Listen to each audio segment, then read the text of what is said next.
Ruben Amorim bawa MU ke Glory Days again? Hancur-hancurnya musim lalu, mampukah Ruben Amorim mengembalikan MU atau Manchester United ke masa jayanya? United terpuruk di musim 2024-2025, tersingkir dini di Piala Liga Inggris dan Piala FA. Bruno Fernandes dan kawan-kawan finish di posisi 15 klasemen akhir Liga Inggris 2024-2025. Harapan peraih gelar harus pupus di final Europa League. Satu gol aneh dari Brennan Johnson memupus harapan Amorim menghadirkan trofi di setengah musim pertamanya menangani Man United. Awal dari petaka Man United sebetulnya terlihat sejak akhir musim 2003-2024. Ketika itu, desakan agar Erik ten Hag dipecat menguat, namun pelatih asal Belanda tersebut sukses mempersembahkan trofi Piala FA usai mengalahkan Manchester City di babak final. Di pertandingan tersebut, MU main bagus kendati hanya menang 2-1. Manajemen lalu merasa yakin dan memberikan perpanjangan kontrak selama 2 tahun ke ten Hag.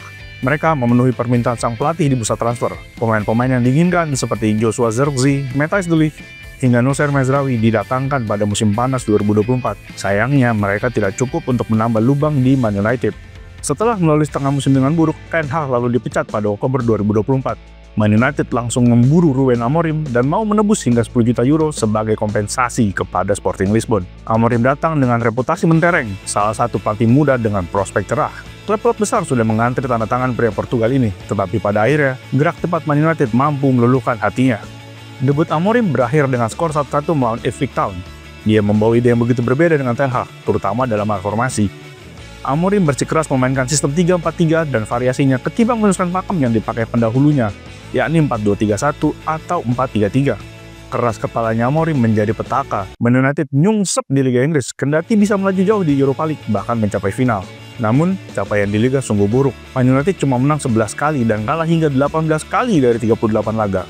Mereka tidak pernah kalah dalam 2 pertemuan melawan tim-tim berperingkat 18-20. Sisanya, MU kalah 2 kali atau berakhir seri di salah satu pertemuan.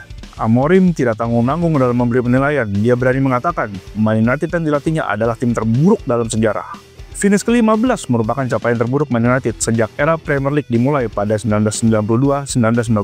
Sebelum itu, Man United paling jelek finish di posisi 8 pada musim 2023-2024 atau sebelum Amorim tiba. Hal ini diperparah dengan sikap sejumlah pemain seperti Marcus Rashford hingga Alejandro Garnacho.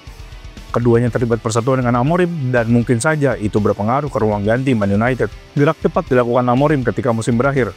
Ketika 2 pemain itu minta dijual, dia langsung memasukkan mereka ke dalam daftar jual. Tidak main-main, polesan Amorim mulai terlihat di masa pramusim. Man United tidak terkalahkan dalam 5 laga pramusim. Bruno Fernandes dan kawan-kawan menang 2 kali dan 3 kali imbang. Terakhir, Man United imbang 1-1 melawan Fiorentina di Stadion Old Trafford. Namun mereka kemudian menang 5-4 dalam adu penalti. Ini menjadi secercah harapan buat fans menjelang musim baru. Manajemen bergerak cepat dengan mendatangkan Matheus Cunha dari Wolverhampton Wanderers, Bryan Mbeumo dari Brentford, dan ini yang paling mengejutkan, Benjamin Sesko dari RB Leipzig. Mereka dibeli demi memperbaiki ketajaman lini depan yang hanya mencetak 44 gol dari 38 pertandingan di Liga.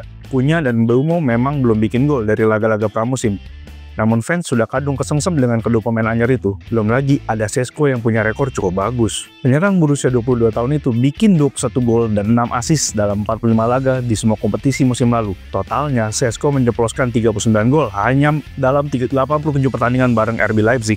Sudah jelas, pemain berpaspor Slovenia ini adalah upgrade dari Rasmus Højlund dan Joshua Zirkzee yang musim lalu seret gol. Ditambah lagi, Sesko punya tubuh menjulang dan postur kokoh yang sangat menunjang penampilannya di Liga Inggris. Namun, tantangan berat akan hadir di laga perdana. Man United langsung menghadapi Arsenal pada 17 Agustus 2025 malam di Stadion Old Trafford. Musim lalu, kedua tim bermain 1-1 di tempat yang sama. Lalu, di 5 laga awal, Man United juga harus melawan Manchester City serta Chelsea. 2 lawan yang di atas kertas sangat berat. 5 laga awal akan jadi ujian berat buat skuad Ruben Amorim. Jadi, apakah Ruben Amorim akan membawa Man United ke masa kejayaan alias Glory Days again seperti nyanyian fansnya?